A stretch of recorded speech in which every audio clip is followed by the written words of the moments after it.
Greetings, netizens of YouTube. It has come to my attention that a long-time YouTube friend and political ally of mine has begun making videos criticizing feminists and who he calls social justice warriors. This is something of a response to his social justice warriors must stop #SJW video. Tim Black has been making informational and entertainment videos for a number of years. Many of these videos have focused on race-related issues and the all-too numerous injustices against minority communities in the United States and beyond. Tim's approach is probably best described as an internet-based community activist. This is a man who takes issues very seriously and is happy to make his views known publicly, not like the dozens of YouTube commentators who sound off from their bedrooms, count their Patreon dollars, and meekly conform to real-life social norms. Those individuals do not have the courage of their convictions. Although his views are strongly felt, I feel at least that he is a strong proponent of the type of social justice that men like Martin Luther King and Malcolm X represent. Black is not a radical, he is a unifier, but somebody who will not compromise on certain issues of principle. He is a supporter of direct action, even though he will condemn violence, explaining the frustration that can lead to violence without supporting it. On the other hand, this is YouTube we're talking about, and Tim is a funny guy, so he sounds off about less serious topics as well. I've been subbed to Tim for years, and I'm pleased to say that he's pretty close to the 100,000 subs mark. Actually, it would be accurate to say that I like the man a hell of a lot. So much that I'd be happy to do a voiceover for his channel, or even do a report for him, say, about the high numbers of deaths in police custody of minority communities in the United Kingdom. I want him to succeed, and frankly I don't care if he cuts a few corners, not that I'm suggesting that he does, or uses some of the tricks we content creators have in our toolbox to promote our content. But over the past few weeks he has made a couple of videos criticizing feminists and SJWs.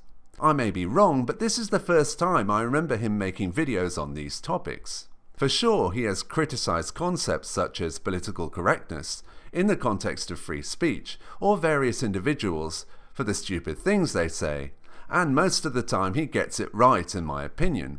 Let's get on to the video. I've edited a few sections from his video, so this isn't a classical response or rebuttal, but I feel like it's important to point out what I believe are mistakes that Tim is making. I've included a link to his original video, which is short. Please watch it, and you'll see nothing I refer to is taken out of context. Oh, before the clips, I have noticed that Tim has made another video called SJW Logic Group Thinking is an Epic Fail, Real Tim Black, #SJW, in which he will likely address my comment. I haven't watched it yet, but may respond. Justice means different things to different people. And as I got to know what the term social justice warrior actually meant. So what does social justice warrior mean, Tim? Is it a word used to discredit the opinions of those that support activism? Does it describe a bunch of rich white college kids? Is it referring to Black Lives Matter, who some people consider a terrorist group? Is it another word for feminist? Is it a word used by right-wingers and even some liberals on YouTube to attack progressivism? Why would a principled progressive even use the word? Why don't you ask fellow progressives like Kyle from Secular Talk, Benjamin Dixon, who I know you respect, or even David Pacman what they think of the term SJW? Would you seriously cite SJWs in an interview with a politician like Jill Stein or Bernie Sanders? You know, I have a video that breaks it down. But yeah, I'd like to know what you think social justice warrior actually means, because for me it means 100 things to 100 different people. Or to put it another way, it means anything that the person saying social justice warrior doesn't like. And it's designed to demonize and label people as somebody to be dismissed. And as I got to know what the term social justice warrior actually meant by the people who carry the term as a badge of honor or something, I learned it was the thing I wanted to be furthest from in my life. Oh, so let me get this straight. Social justice warriors carry the term as a badge of honor. Who are these people who call themselves social justice warriors? Is there a social justice warrior movement? Is there a social justice warrior leader? A party political program? Are there hundreds of people out there who self-identify as social justice warriors? No? Are you talking about people like me? Because I have to tell you that my username on YouTube is to be taken about as seriously as those who use the word social justice warrior. You know it's a kind of joke, right? You need an SJW to tell you that? Unless you take it literally, because, as I'd hope you know, that I, like you, am serious about supporting social justice and will not compromise on certain issues. So maybe not being willing to compromise makes us both social justice warriors. But no, I think you are talking about some of the crazies you've interacted with on Twitter. You've decided to call them SJWs and have had enough of them, right? You think someone is racist? Make it so they can't make babies anymore. Or you can just ignore them. Or you can not hire them. Or maybe you don't shop where they shop. But you don't need everybody to do it. You don't need the whole world to stampede down on one person because you don't like their opinion. You see, this confuses me. Because I'm not sure whether you are engaging entertainment mode, which is okay because it's your thing and you do it well, usually, or if you're changing your mind about how it's important to speak out against racism and injustice. I've watched dozens, maybe even hundreds of your videos, and I am completely on board with your message about racism. You don't hold a particularly radical opinion. It's thought out and rational and won't alienate anybody who isn't racist. It's the kind of message that society needs to hear, in my opinion. But this guy, well, he doesn't seem to think that racism is a problem. This guy seems to think that those who point out racists are the problem.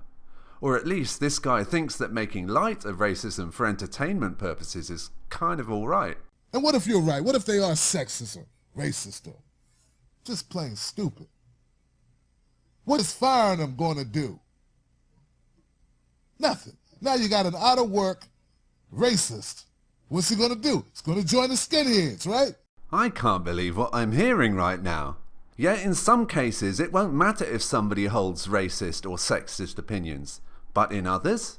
Let's say we have a racist employed in some housing services department, or another department deciding whether people receive benefits or not. Hell, we shouldn't fire this guy. The poor dude might end up in the KKK.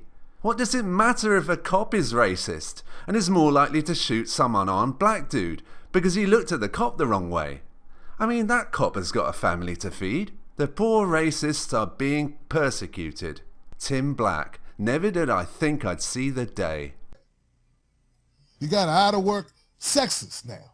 What's he going to do? All of a sudden now he's going to love women? No, he's not going to love women. He's going to push a woman down a flight of stairs, and that's on your head, social justice warrior. That's right. You did that. Well, I think you're sort of joking about this, but you must know that the only person responsible for pushing someone down a flight of stairs would be that person. Not because they got pissed off because they read something they didn't like on Twitter or other social media. Agree to disagree and just let people be people. Because if you ban everything everyone does, you never really know who people are. Because now they just hide. You know? They pretend to like blacks, Latinos, gay, straight, transgender. They pretend now because they have to. Now this is where Tim is on stronger ground. In fact, Tim helped persuade me to modify my opinion on this a while back. We do need to know who the scumbags are. There shouldn't be much control over what people can say because the minority groups who are most affected by the racists, sexists and other ignoramuses can't distinguish between those of us who see them as equals and those who are being polite, but in reality look down upon minority groups. This type of thinking is one reason why I keep almost all of my YouTube comments up, within reason. I leave them up because I believe their comments need to be seen to remind people of what kind of ignorance and bigotry we are up against. but also because the comments themselves discredit the idiotic posters who leave them. Being a social justice warrior is a waste of time. You're not solving anything. You think you're ending bigotry, ending racism, ending sexism? No, you're not. What you're doing is you're making people pissed off. You're just making it worse, man. Does opposing racism and sexism make it worse? My knee-jerk reaction is to say hell no. But does attempting to ram radical ideals down people's throats cause resistance? Yes, it does. But that doesn't mean to say that some of those radical ideals aren't valid.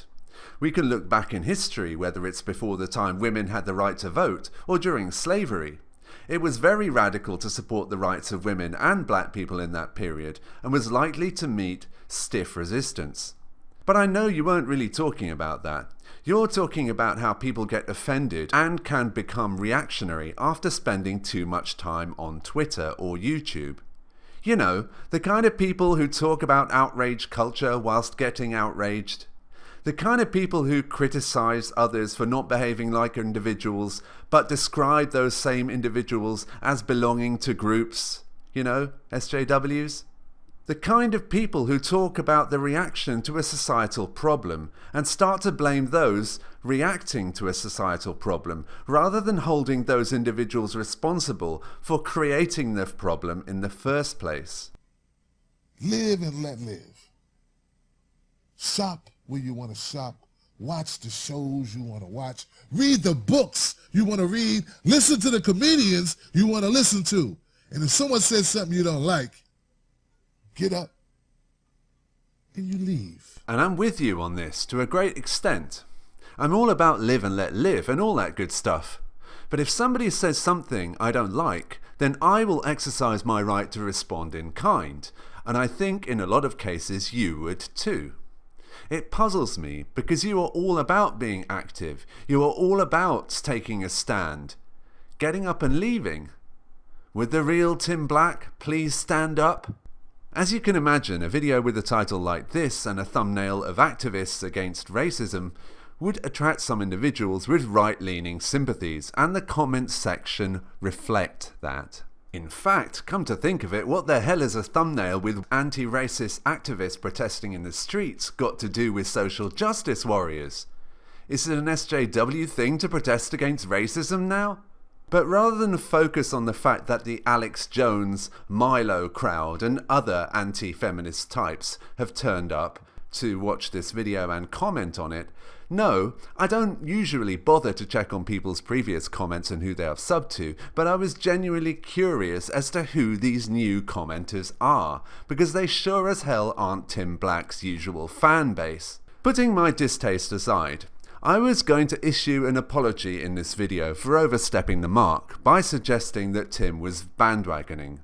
I used Black Lives Matter as an example of a group that many people believe is an SJW group. You could see this confirmed in the comments in Tim Black's video. I wasn't the only one who was concerned about the direction Tim appeared to be taking either. Tim responded by saying that he never brought up BLM and that I was putting words in his mouth, although I was actually asking a question. The bullying of Steve Martin inspired the making of this video, and me, the guy who has commented on dozens of his videos and whose words of support he was happy to accept for years, had become a jackass because I posed some criticism. Now, I was going to end this video with a sort of apology, but then it occurred to me to boot up Chrome, just so I could have a look at the YouTube keywords that Tim used to promote his video. I expected to see the SJW keywords, and as I stated earlier in this video, these keywords are part of the toolbox we use to promote our content and hopefully reach new or broader audiences, and finish higher up in the search rankings. So what did Tim type into his video tags? As you can see, it's ponage style tagging, which is to be expected with a video of this title and with the type of thumbnail and video description he used. Is that evidence of bandwagoning? Or does it mean that this video should be looked at as pure entertainment and not representative of Tim's views? Certainly, I don't take videos with these types of tags seriously, so maybe I shouldn't have taken this video seriously. But Black Lives Matter fail. Didn't Tim say that he never brought up BLM? Why would you type in BLM at all if the video has nothing to do with BLM? And is Black Lives Matter fail a description of how Tim sees BLM? Or is it effectively using the anti-BLM bandwagon for views? What have Ben Shapiro and Milo got to do with your video, Tim? You seem to have forgotten to include Steve Martin in your tags, who inspired the video, as you said. Now, I don't know what direction you're planning to take your channel in, but I honestly hope that this is only about you being offended on behalf of Steve Martin, rather than a move towards blaming those reacting to injustice rather than those who cause it. Sorry bro, just keeping it real.